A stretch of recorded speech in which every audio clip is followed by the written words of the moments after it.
wabarakatuh. Jumpa lagi dengan saya Evita Muslim Astana Putri. Hari ini saya akan memberi materi tentang konsep diri.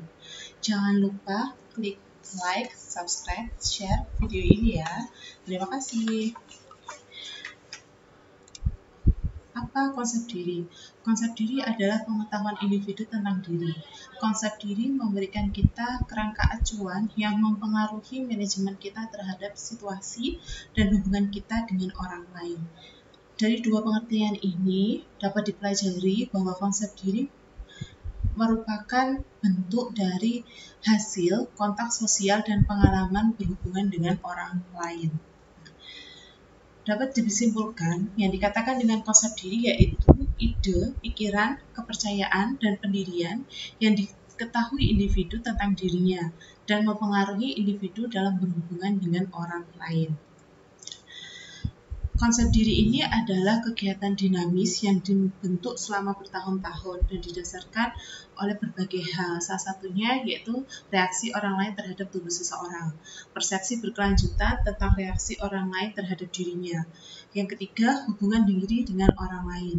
Kemudian, struktur kepribadian individu, persepsi terhadap stimulus yang mempunyai dampak pada diri sendiri, pengalaman baru atau sebelumnya, perasaan saat ini tentang fisik, emosional, dan sosial diri, serta harapan tentang diri.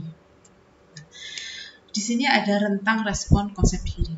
Apabila konsep diri kita positif, maka kita akan menunjukkan respon yang adaptif.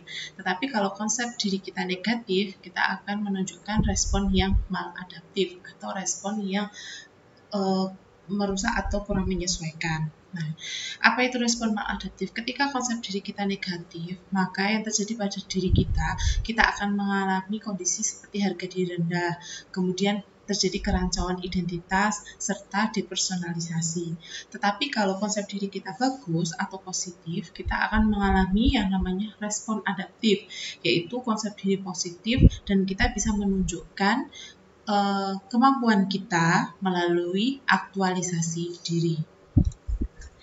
Apa saja komponen konsep diri? Konsep diri dibagi menjadi 5 komponen. Yang pertama yaitu tentang gambaran diri atau body image, atau istilah lain dikenal dengan istilah citra tubuh. Yang kedua adalah harga diri. Yang ketiga adalah ideal diri. Kemudian yang keempat peran, yang kelima adalah identitas diri. Masing-masing ini memiliki pengertian yang berbeda.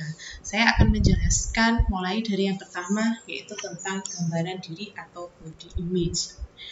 Atau orang lain bilang yaitu citra tubuh. Apa itu? Yaitu bagian dari konsep diri yang mencakup sikap dan pengalaman yang berkaitan dengan tubuh. Jadi garis bawahnya di sini adalah yang berkaitan dengan tubuh. Termasuk apa? Termasuk tentang maskulinitas, feminitas, kegagahan, daya tahan, dan kemampuan atau kapabilitas. Citra tubuh ini dapat berubah dalam beberapa jam, hari, minggu, atau bulan, bergantung pada stimulus atau rangsangan eksternal pada tubuh dan perubahan aktual dalam penampilan, struktur, atau fungsi. Yang terjadi pada seseorang biasanya mengalami masalah dalam gambaran diri atau body image.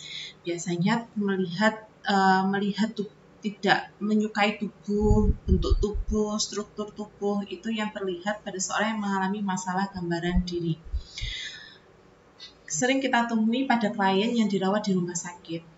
Jadi gambaran diri ini sering kita temui pada klien yang dirawat di rumah sakit. Karena kadang di rumah sakit seorang itu mengalami perubahan-perubahan yang dikarenakan oleh yang pertama terjadi perubahan ukuran tubuh, yang kedua terjadi perubahan bentuk tubuh, yang ketiga perubahan struktur tubuh, fungsi tubuh, dan terjadinya keterbatasan tubuh.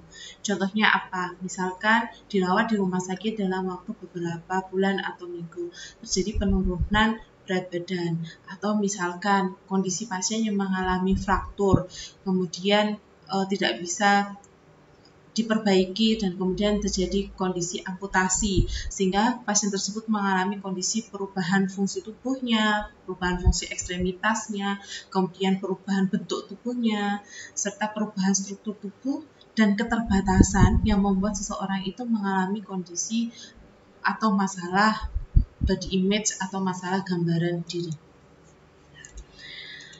Tanda gejalanya apa yang bisa kita kaji pada pasien? Yang pertama adalah biasanya pasien dengan masalah gambaran diri, dia akan menolak melihat atau menyentuh bagian tubuh yang berubah. Yang kedua, pasien akan menolak menjelaskan perubahan tubuhnya. Yang ketiga, pasien tidak menerima perubahan tubuh yang telah akan terjadi. Kemudian yang keempat, pasien akan menjelaskan tentang persepsi negatif pada tubuhnya, dan yang kelima adalah mengungkapkan keputusasaan, bahkan mengalami ketakutan. Itu tanda gejala yang bisa kita kaji pada pasien dengan masalah body image. Sehingga masalah keperawatan yang mungkin timbul adalah yang pertama adalah gangguan citra tubuh. Karena memang terjadi keterbatasan fisik atau perubahan tubuh yang membuat seseorang itu mengalami masalah.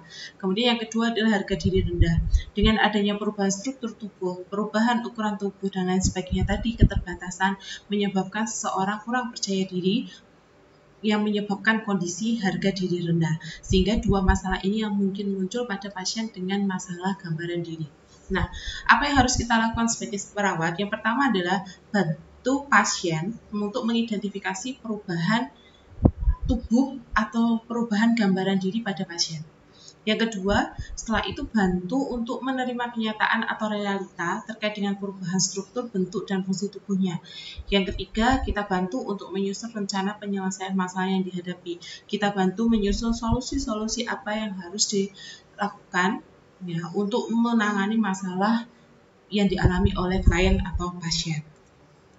Itu terkait dengan gambaran diri. Komponen yang kedua yaitu ideal diri. Ideal diri ini apa? Dia merupakan persepsi individu seseorang tentang bagaimana seharusnya bertingkah laku berdasarkan standar pribadi. Masing-masing orang memiliki standar untuk dirinya sendiri. Standar ini berhubungan dengan tipe orang yang diinginkan, kemudian terkait dengan aspirasi, pendapat, tujuan, value, atau nilai yang ingin dicapai. Ideal diri ini mewujudkan suatu bentuk cita-cita atau penghargaan diri, ya, berdasarkan norma sosial di masyarakat tempat individu tersebut mampu menyesuaikan diri. Sehingga ideal ini seperti harapan, cita-cita yang ingin seseorang wujudkan sesuai dengan standarnya. Apa yang kemudian terjadi ketika ideal diri itu muncul menjadi suatu masalah atau gangguan ideal diri? Ada dua, yaitu gangguan ideal diri yang dia ingin mencapai, tapi ternyata tidak tercapai, atau kemudian ideal diri yang terlalu berlebihan, tidak realistis sehingga tidak bisa dicapai. Nah, tanda gejalanya apa? Yang pertama yaitu pasien mengungkapkan keputusasaan akibat penyakitnya. Yang kedua, yaitu klien mengungkapkan keinginan yang terlalu tinggi bahkan tidak realistis. Masalah keperawatan yang timbul apa? Yang pertama, ideal diri yang tidak realistis, atau ideal diri yang tidak tercapai sehingga seorang mengalami kondisi harga diri rendah. Kemudian mengalami ketidakberdayaan dan keputusasaan. Itulah masalah yang muncul pada gangguan ideal diri pada klien. Yang ketiga, yaitu komponen harga diri. Kalau harga diri mungkin banyak yang sudah memahami ya, apa sih harga diri itu? Atau istilah bahasa Inggrisnya adalah self-esteem. Harga diri ini berasal dari sumber, bisa berasal dari diri kita sendiri atau yang dimunculkan oleh orang lain. Harga diri ini bergantung pada kasih sayang dan penerimaan kita terhadap diri kita. Mencakup penerimaan diri sendiri karena ada nilai-nilai dasar keterbatasan yang dimiliki oleh seseorang tersebut. Seseorang yang menghargai dirinya dan merasa dihargai oleh orang lain akan mempunyai harga diri yang tinggi. Tetapi sebaliknya, jika seseorang yang merasa tidak berharga, kemudian hanya menerima sedikit atau menghargai sedikit respect dari orang lain atau penghargaan dari orang lain, biasanya memiliki harga diri yang rendah. Dua-duanya ini bisa memunculkan suatu masalah. Menurut standar diagnosa keperawatan Indonesia atau SDKI, harga diri ini dibagi menjadi dua, harga diri rendah situasional dan harga diri rendah kronik. Harga diri rendah situasional yaitu perasaan negatif terhadap diri sendiri atau kemampuan klien saat ini, atau perasaan negatif terhadap respon yang terjadi saat ini. Itu dikatakan situasional. Kalau kronis, Berarti perasaan negatif terhadap diri sendiri atau kemampuan klien yang merasa tidak berarti, tidak berharga, yang berlangsung dalam waktu yang lama dan terus-menerus. Itu dikatakan harga diri rendah kronis. Tanda gejalanya yang ditemukan apa? Yang pertama adalah klien mengalami atau menyatakan perasaan malu terhadap dirinya sendiri.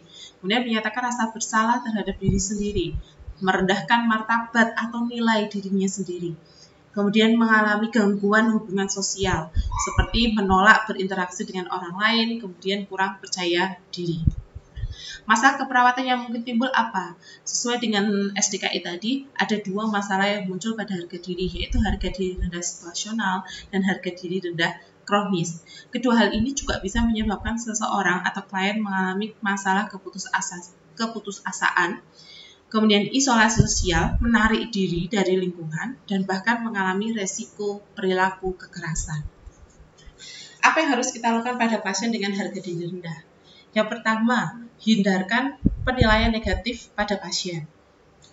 Yang kedua, berikan pujian yang realistis terhadap kemampuan yang dimiliki oleh pasien. Yang ketiga, perluas kesadaran diri klien dengan melihat aspek positif pada diri klien. Yang keempat, beri kesempatan dan fasilitas klien untuk menunjukkan kemampuannya. Contoh misalkan, kalian mendapatkan pasien dengan kondisi harga diri rendah dikarenakan kurang percaya diri. Kemudian apa yang kita lakukan? Hindarkan stimulus-stimulus negatif terhadap pasien tersebut yang menyebabkan dia mengalami harga diri rendah. Kemudian berikan pujian-pujian terkait dengan aspek positif yang dia miliki, kemampuan positif yang mereka miliki. Keluarkan itu, bantu fasilitasi mereka untuk mengeluarkan kemampuan positifnya. Misalnya dia kurang percaya diri terhadap sesuatu dalam tubuhnya, misalkan penampilannya, sehingga kita harus meningkatkan kemampuan atau aspek positif pada pasien tersebut agar mampu meningkatkan harga dirinya. Jadi dia bisa memiliki nilai positif dari kemampuan selain kekurangannya. Itulah yang harus kita lakukan pada pasien dengan HDR. Komponen berikutnya yaitu peran. Peran ini mencakup harapan atau standar perilaku yang telah diterima oleh keluarga, komunitas, dan budaya. Perilaku didasarkan pada pola yang ditetapkan melalui sosialisasi. Jadi peran ini kaitannya dengan seperangkat kerja individu, ya, yang kemudian dikaitkan dengan keluarga, masyarakat, dan budaya, dan didapatkan karena adanya hubungan sosialisasi atau hubungan antara diri sendiri dengan orang lain.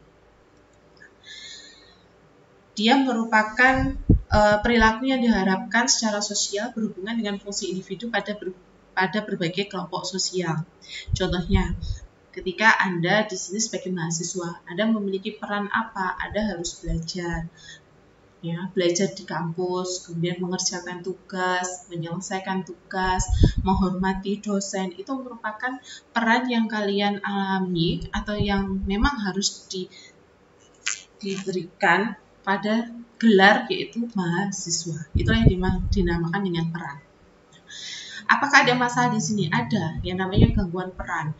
Seperti apa itu? Ketika seorang klien mengingkari ketidakmampuan dalam menjalankan peran, merasa tidak mampu dalam menjalankan peran, merasa tidak puas terhadap peran yang dijalankan, merasa gagal menjalankan peran, kemudian mengalami ketegangan menjalankan peran yang baru, kurang bertanggung jawab, apatis, bosan, jenuh, dan mudah putus asa. Masalah yang muncul, perubahan penampilan peran, harga diri rendah, mengalami keputusasaan, dan bahkan ketidakberdayaan. Komponen yang terakhir yaitu identitas diri. Apa itu identitas diri? Identitas diri merupakan cakupan rasa internal tentang individualitas, keutuhan, dan konsistensi dari seseorang sepanjang waktu dan dalam berbagai situasi. Bahkan dikatakan identitas ini merupakan keunikan diri sendiri yang bersumber dari penilaian diri sendiri. Identitas diri ini menunjukkan bahwa menjadi diri sendiri ini ada sesuatu yang paling penting. Identitas sering didapat dari observasi diri kita dan dari apa yang kita katakan tentang diri kita. Apakah jadi masalah? Iya. Seseorang yang mengalami gangguan identitas diri, seseorang yang tidak memahami keunikan pada dirinya sendiri, seseorang yang tidak bisa menerima bahwa seorang manusia ini memiliki keunikan yang berbeda dengan orang lain. Tanda gejala yang ditemukan, klien mengalami tidak percaya diri, sukar mengambil keputusan, ketergantungan dengan orang lain, masalah dalam hubungan interpersonal, masalah antar seseorang dengan orang lain, ragu, tidak yakin terhadap keinginan diri sendiri, dan menyalahkan orang lain. Itulah tanda yang dimunculkan pada pasien yang mengalami gangguan identitas diri. Apa yang harus kita lakukan pada pasien dengan gangguan identitas diri? Kita ungkapkan perasaan, kita bantu atau fasilitasi pasien atau klien untuk mengungkapkan perasaan dan pikirannya saat ini. Membantu mengidentifikasi hal-hal positif yang dia miliki, mengeksplor kekuatan dan sumber pada klien. Kemudian kita diskusi terkait dengan harapan-harapan klien tentang kemampuan-kemampuannya, dan kita tingkatkan interaksi sosial. Inilah yang kita lakukan pada pasien yang mengalami masalah-masalah terkait dengan konsep diri. Sehingga masalah keperawatan pada klien dengan gangguan konsep diri ini secara umum bisa terjadi karena harga diri rendah situasional, harga diri rendah kronis, gangguan citra tubuh, gangguan identitas diri, keputusasaan, ketidakbudayaan, isolasi sosial menarik diri dari lingkungan, perubahan penampilan peran, bahkan efek negatifnya adalah pasien mengalami resiko perilaku kekerasan. Itu tadi komponen tentang konsep diri. Materi selanjutnya tentang faktor pembentukan konsep diri. Apa sih yang sebenarnya mempengaruhi pembentukan konsep diri seseorang? Yang pertama adalah usia. Bertambahnya usia akan dengan pertambahan usia, seseorang atau individu itu akan mendapatkan tugas-tugas peran perkembangan yang sesuai dengan tahapannya, sehingga mempengaruhi konsep diri seseorang. Semakin dewasa, konsep diri seseorang itu semakin terbangun dengan pengalaman yang sudah cukup banyak dan hubungan sosial yang sudah sering dialami, sehingga juga mematangkan suatu kondisi konsep diri yang bagus. Kemudian intelijensi, kecerdasan akan memengaruhi penyesuaian diri seseorang terhadap lingkungan, orang lain, dan dirinya sendiri. Semakin tinggi taraf intelijensinya, semakin baik penyesuaian dirinya, dan seseorang akan mampu bereaksi terhadap rangsangan lingkungan atau orang lain dengan cara yang dapat diterima. Berikutnya pendidikan. Seseorang yang mempunyai tingkat pendidikan tinggi akan meningkatkan prestisnya, akan meningkatkan konsep dirinya, akan meningkatkan penghargaan pada dirinya. Kemudian status sosial ekonomi. Nah, status sosial ini juga akan memengaruhi bagaimana penerimaan orang lain terhadap dirinya, bagaimana cara pandang orang lain terhadap dirinya terkait dengan status sosial ekonomi. Bahkan banyak yang terjadi, seorang yang kaya akan merendahkan seorang yang miskin, sehingga seorang yang miskin itu akan mengalami kondisi harga diri rendah, konsep diri yang negatif. Kemudian hubungan keluarga. Seseorang yang mempunyai hubungan yang erat dengan seorang anggota keluarga lain akan mengidentifikasikan bahwa dia memiliki kepribadian yang lebih baik dan juga bisa meningkatkan konsep dirinya. Kemudian orang lain. Nah, kadang kita berpikir apa yang disampaikan oleh orang lain itu kadang negatif pada diri kita atau bahkan kadang positif pada diri kita. Penilaian orang lain itu bisa mempengaruhi pikiran kita, bisa mempengaruhi konsep diri kita, sehingga bisa mempengaruhi bagaimana cara penerimaan diri kita terhadap diri kita sendiri. Sehingga ada yang bilang jangan banyak mendengarkan omongan orang lain, karena sekian persen pasti akan ada omongan negatif yang bisa mempengaruhi penerimaan kita terhadap diri kita sendiri. Berikutnya yang mempengaruhi adalah kelompok rujukan. Kelompok yang secara emosional mengikat kita sebagai individu, ya, yang kemudian mensupport, ya, atau bahkan ada kelompok yang tidak mensupport untuk pengembangan konsep dirinya.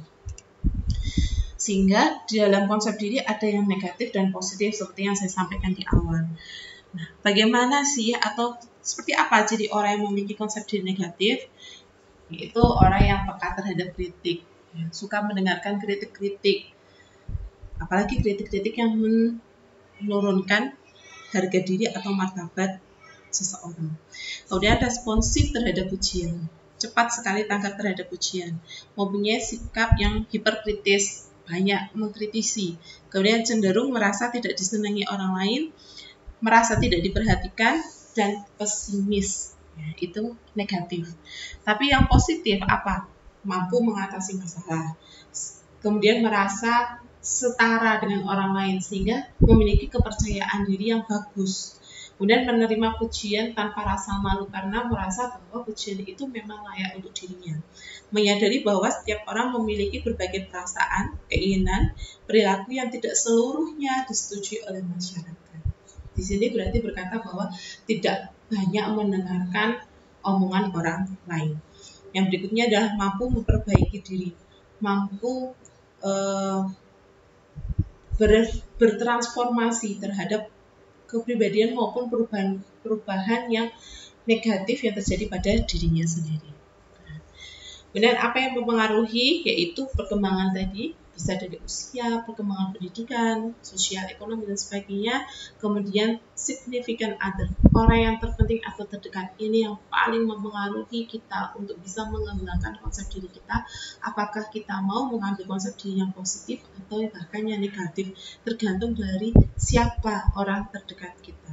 Dan yang terakhir adalah self-persepsi, persepsi diri kita sendiri terhadap kemampuan diri kita, terhadap cara pandang kita terhadap tubuh dan terhadap apa yang kita miliki. Itu yang akan mempengaruhi konsep diri. Nah, itu materi tentang konsep diri. Terima kasih. Silahkan klik tombol like ya dalam YouTube channel ini, YouTube channel Edukasi Evita. Jangan lupa yang belum subscribe, ingat klik subscribe dan bisa share untuk penyampaian materi-materi yang bisa diberikan kepada orang lain di sekitar kita sehingga kita bisa bermanfaat untuk orang lain. Terima kasih, semoga bermanfaat. Selamat siang, sampai jumpa lagi di pertemuan berikutnya. Assalamualaikum warahmatullahi wabarakatuh. Terima kasih.